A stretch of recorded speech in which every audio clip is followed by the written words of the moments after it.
Marine reacts to the Salamanders by Baldormort's Guide to Warhammer. As always, I'm going to be leaving a link to the original video channel down in the description below, so go ahead and make sure that you check them out. Alright, so real quick, I had to get a new chair, mainly because reasons for my lower back.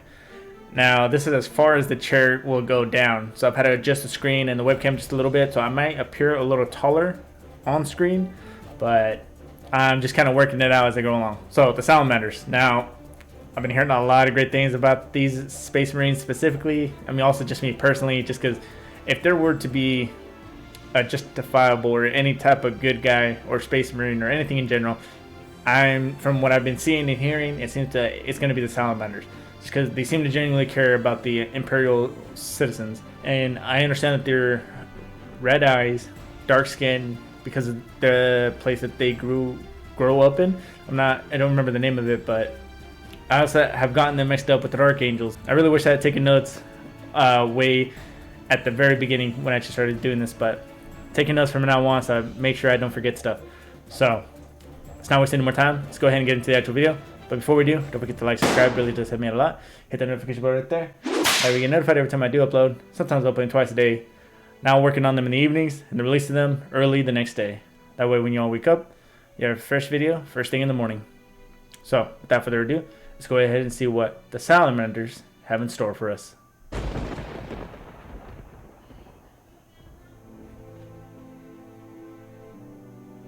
Into the fires of battle, unto the anvil of war.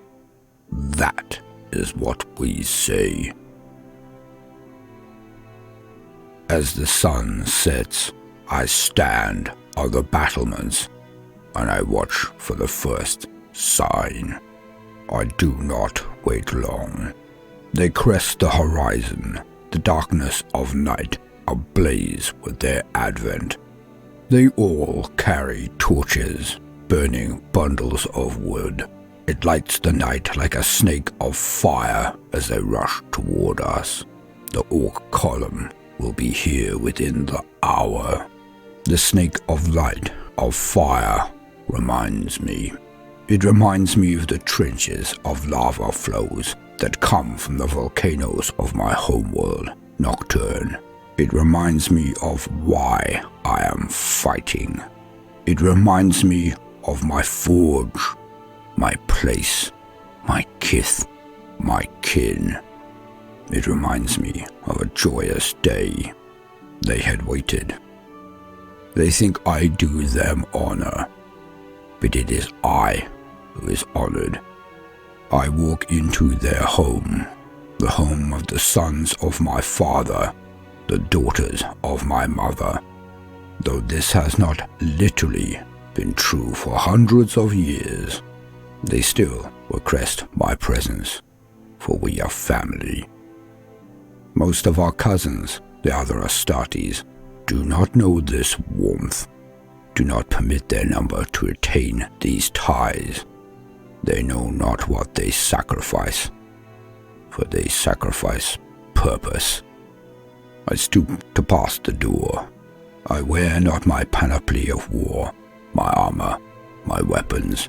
I wear my robes, the robes of the cult of Prometheus. Yet, despite my similar attire, we do not look alike. I tower over all. Alright, so from what I've been hearing and from what I'm currently seeing right now, the way that Baldormort is portraying what he talks about is more of a story format. And it kind of seems like he's taking you inside of a place of an main character, right? Because he's talking in the first person. Now, what I really saw in the beginning, right, where he said that it's seeming like they're in the defense and they're going up against orcs, and the orcs are getting ready to come. But he's also talking about, he talked about his home and everything being Nocturne. And obviously we saw some volcanoes, and that might be where the actual skin pigmentation and red eyes come from. Now, that's when he really started to also talk about being humble, and that he's honored in a sense to be able to do what he does. Now, from what I've been seeing from the other Space Marines is that they seem to have they seem to look down on regular people. Not all, but I mean, from certain little pieces I've seen. Now, I can definitely see why these guys are considered more the really go-getters, or like the protagonists in a story, right? Like the good guys, right? And when he talks about the warmth, I think it also kind of refers to like the volcanic. I mean, because they showed a picture of it, and also just like where he's from, it being called Nocturne. It just sounds very like it's all kind of coming together. As far as him also explaining that the other Space Marines don't know this type of warmth, or like they don't feel or act in the same way that they do, which really starts to solidify how every really chapter can be different in minor ways or insanely big ways. Like in this case. And I mean, it's just really good to see that. And I feel like this has always been kind of a reason why I guess I've gravitated towards the Salamanders and also the Grey Knights, but also Salamanders just because I've always seen and heard of them being like these really good people, and that they always want to be able to do the right thing, and that they're always just honored to be, I guess, of service. So I thought that was really cool. Yet none flinch or retreat from my presence. I am met with reverent bows out of respect, but all the faces that raise to meet my eye are adorned with the glory of light, of smiles. The warmth of family beams from them. It bathes me. It heals me. It makes me stronger than any of my cousins can fathom. They lose so much. They never have this. The ritual is short. I fear that it is almost being rushed, yet I know why. It is the mighty lungs of the newest fire in our hearth, the new life for which we gather here to give thanks, to welcome into our family. He is strong. The smile is wide from all, but there is also a mild twitch. His endurance is good.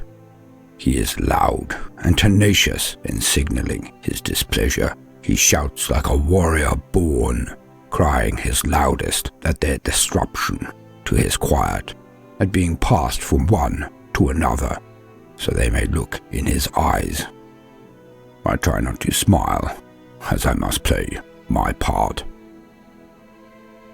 And hence is he passed to me.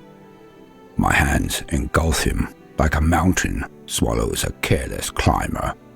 He is large for his age.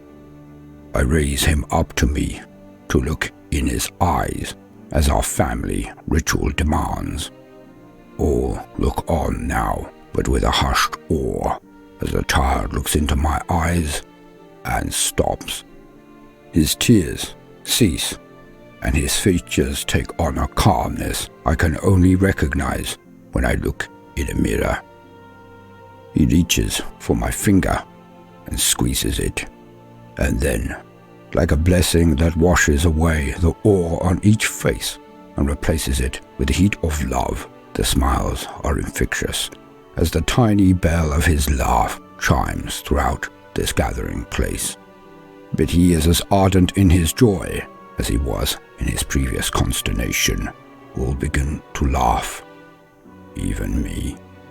But then I notice it, when he closes his eyes and opens them. For a fleeting second, I saw a tinge of red. An omen. I do not believe in such things usually, but it all adds up. He snuggles into my hands and begins to drop off. But I saw it. Now I must do something I have not done in 3 generations of my family. Usually, I would process toward the mother. I would pass back the child, as I have done so many times. I would say nothing, and they would know I had given my blessing, had accepted the child into our family. But all right, real quick, can we all just agree that this guy's voice is like audiobook worthy? I don't know, something about his voice. It's really doing it for me. It's really getting me into it, and it's. In any case, let's talk about his approachability a little bit. Now, approachability is not necessarily good, say, in case when he was kind of referring to, I guess in this case, civilians, right? That they smile at him. They're actually good to see him. I've seen it with some of the other Marines that they actually I mean, it also depends on the chapter, but they seem very wary when and if they do see a Space Marine. And this is because they even mention, I've heard in some of the videos in the past that they actually say not everyone, there's only ever a few who actually get to see one. It really started to, the more he's talking, it's really getting to me that he's really making them seem, at least the Salamanders, the most human out of the actual Marines, or Space Marines, I mean. Now, this is mainly because they start really solidifying that family, like kind of like the brotherhood, and just to me personally, it just seems to create stronger and tighter bonds. Like, this isn't just someone that you work with now. This is someone that you genuinely really care about and consider family. Like, yeah, he's consistently mentioning family, and that's a theme that keeps coming up. Now, I do know that they use flamer weapons as well, or tend to prefer that, assuming because of their home world. Now, I don't know if Salamanders specifically and exclusively recruit from their own planet, because I think I've heard that the Space Marines can go into other planets and recruit as well. I'm not 100% sure on that. I mean, so far, man, I'm really digging this Space Marine chapter right now. So Today, I stride, making a course between them at first, but at the last, I move toward the Father. All now look on in silence, in awe again. It has been so long. I approach the Father. His eyes now wide as he looks up at me. In his shock, he almost forgets to open his arms to accept back his son. As I bend down to pass this most precious treasure back to his sire, I speak the words our family have always used, the words that were said when I was passed back to my own father so many years ago. I speak. His soul is strong, perhaps strong enough for 2 hearts. The father nods and looks into his son's face with a newfound reverence. The mother's eyes tear up, a mixture of fear and pride in equal measure, as she moves to her husband's side to bask in the vision of her now slumbering son. Perhaps she fears, but when she looks up at me, she pretends the tears are ones of pride and joy. I will never know for certain if she pretends or no. I am only a man. For I have told them what I saw. Maybe he will be strong enough to pass the trials. Maybe he will be strong enough, determined enough, brave enough to join my order, to be a son of Vulcan, to be a salamander. My eyes open again, and the greenskins are almost here. I check my bolter. I check the flamer at my feet, for the number that approaches means that no matter how fast we fire, no matter how accurately hit our lines, they will, for they are many, and we are few. But I swear to myself, as I always do. I look to the village behind and below me, and I swear, none shall pass my watch. For I stand between the greenskins, our brothers, sisters, mothers, fathers, sons, and daughters. Though this village be light years from my home, though they knew me not but scant hours ago, they will never know or remember my name. These are my people, all of them. They are humans. They are brothers, sisters, mothers, fathers, sons, and daughters. We are the same. Were the entire Xenos race to attempt to come crashing down on our lines, we will not break. For we are sons of Nocturne. We are the sons of Vulcan. We are the sons of the Emperor. But more than anything, even than that, we are sons of humanity.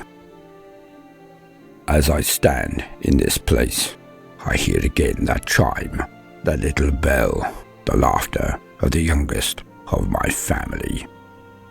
For him, No greenskin will pass me this night.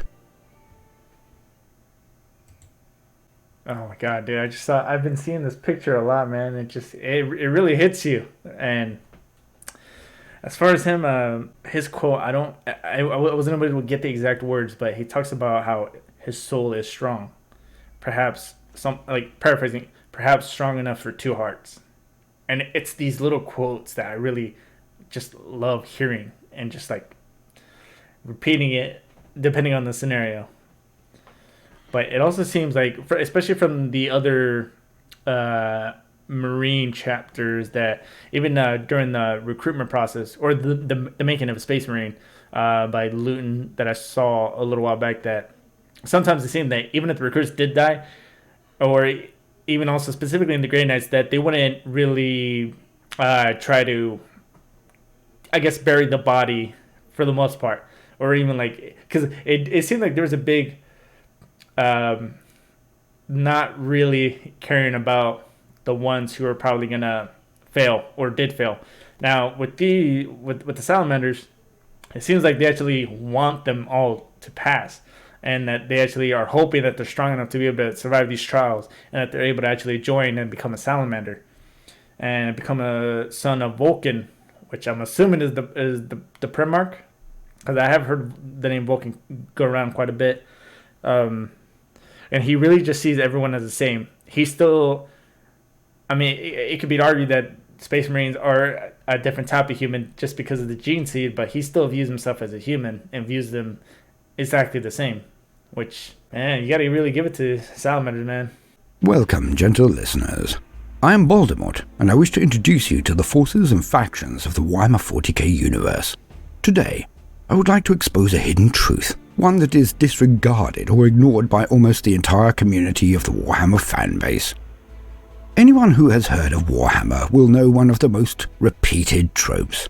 There are no heroes in the grim darkness of the future. Alas, I cannot agree with this analysis.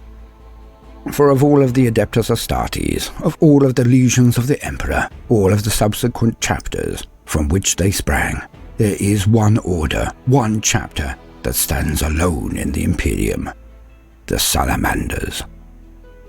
To this fraternity of warriors there is one pledge, one oath that stands above all others.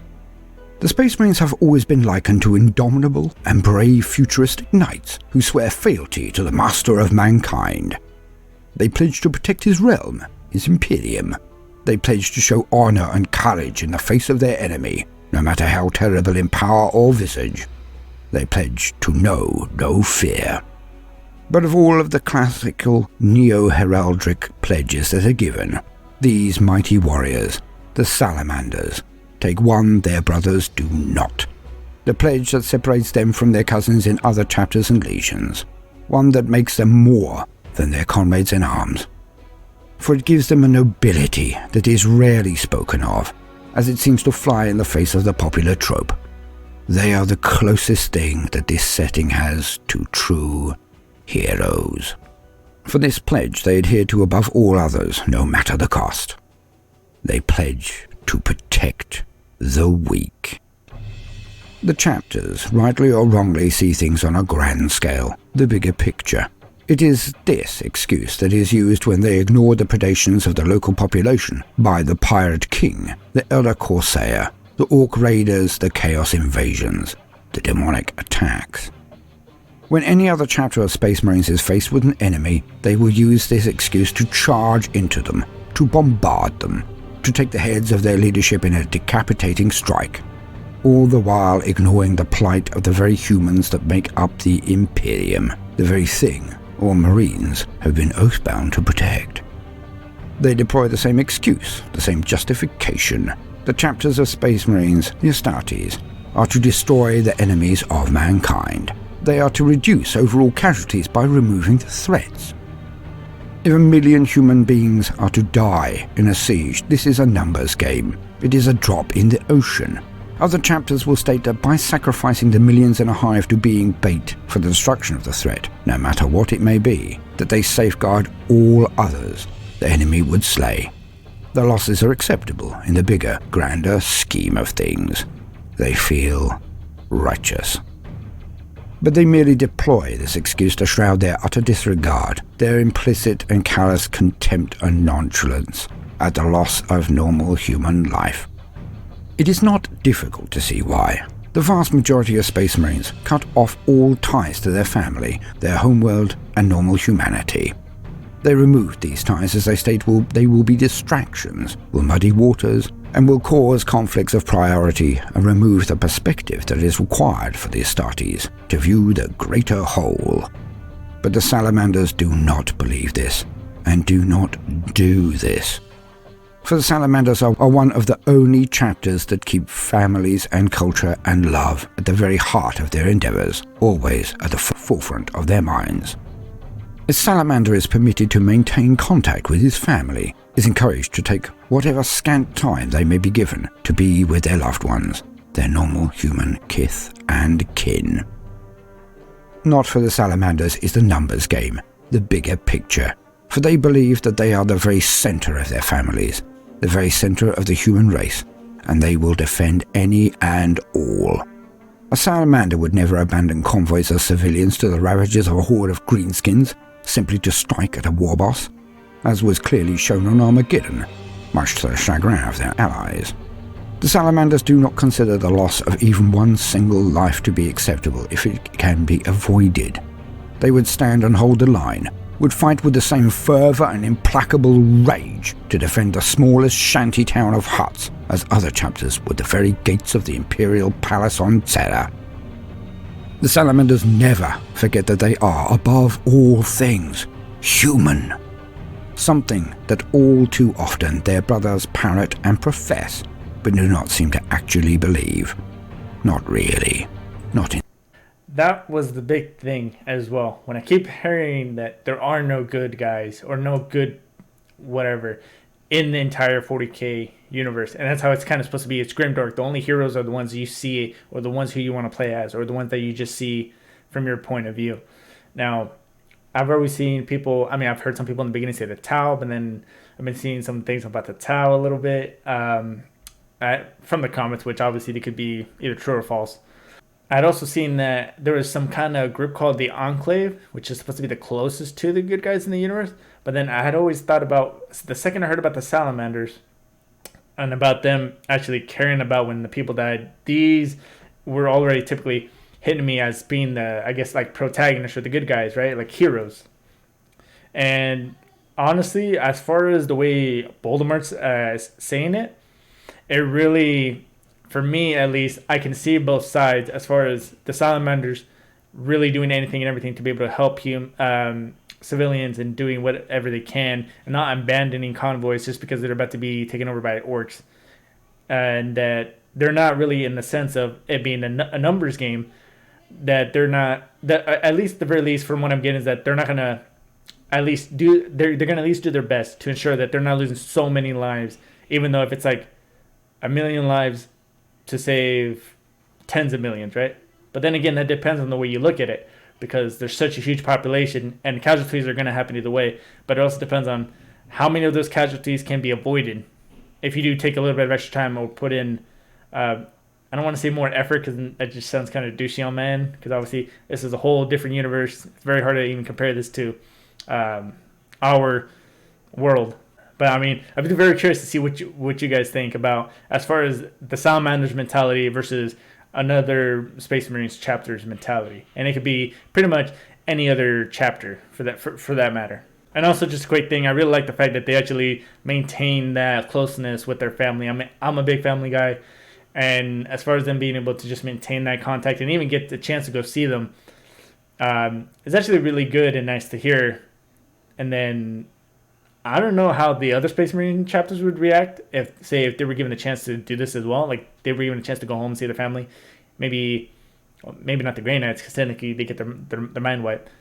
But everything, so bottom line, every Space Marine seems to work towards the Emperor's main goal and do the will that he so chooses. But the Salamanders seem to go the extra step further and also try to prevent as many casualties as possible. In their hearts. Their goal is the destruction of their enemies, with the saving of human lives as almost an afterthought, a convenient byproduct. They live for the fray. Not all, but most. Not so the Salamanders. And always has it been this way. The Salamanders, the 18th Legion of the Legiones Astartes, were ever a legion who were willing to sacrifice and be sacrificed for others.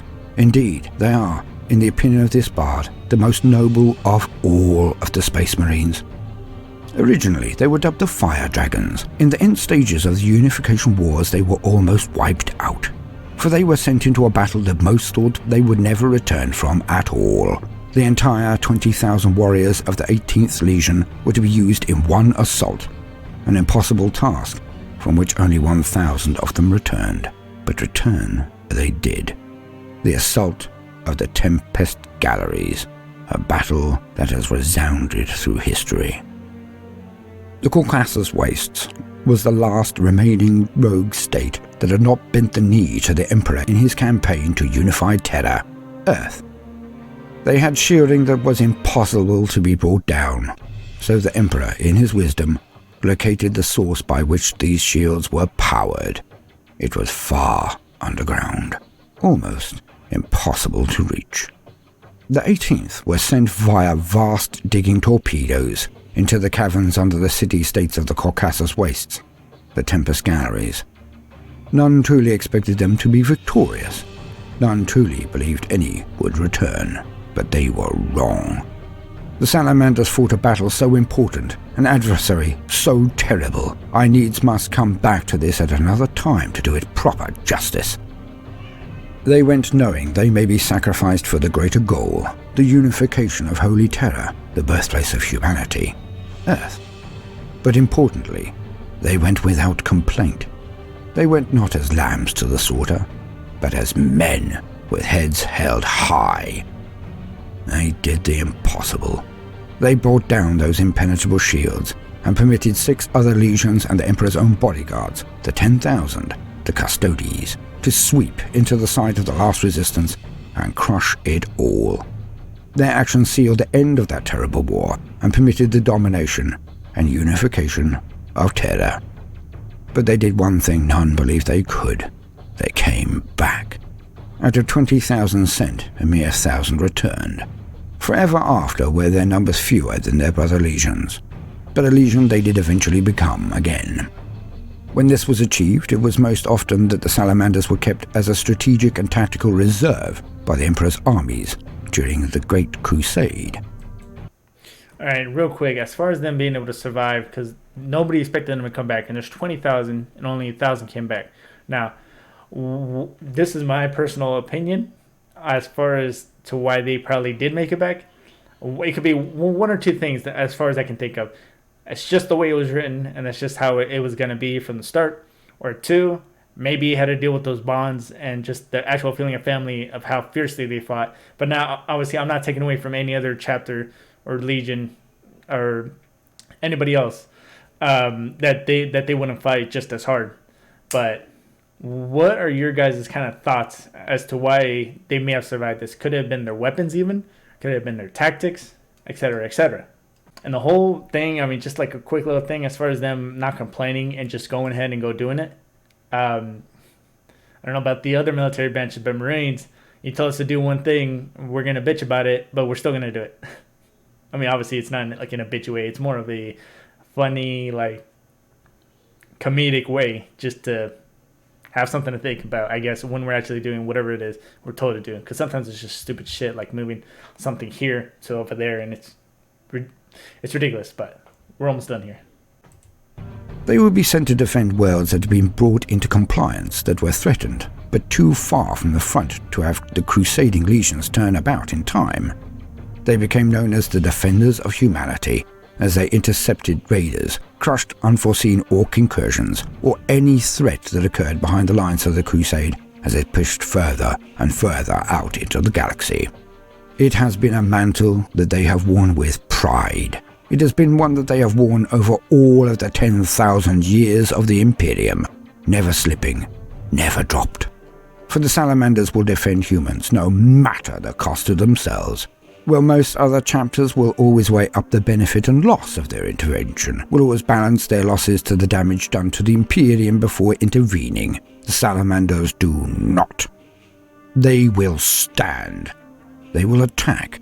They will burn. They will fight to the bitter end in the defense of the common human as no other. The Salamanders are still Astartes, are still Space Marines, are still things of fire and wrath, and built and trained, equipped and programmed for one thing only: war. But of all of the legions, of all of the chapters, they are the only ones I can honestly say deserve the title of Knights.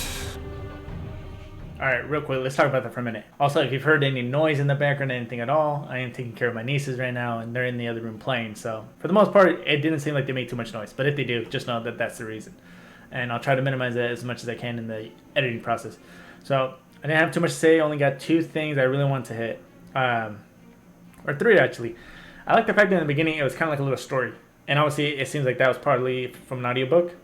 And then the second half, they actually ended up showing that the actual lore part, or like, I guess in a way, justifying how these Space Marines, specifically the Salamanders, would be considered the heroes, or like some form of version in this universe being the good guy. And for like just the quick little side things, since they primarily also like to use fire weapons, right, or like incendiaries, etc., in terms of that are they still carrying like tanks like on their back?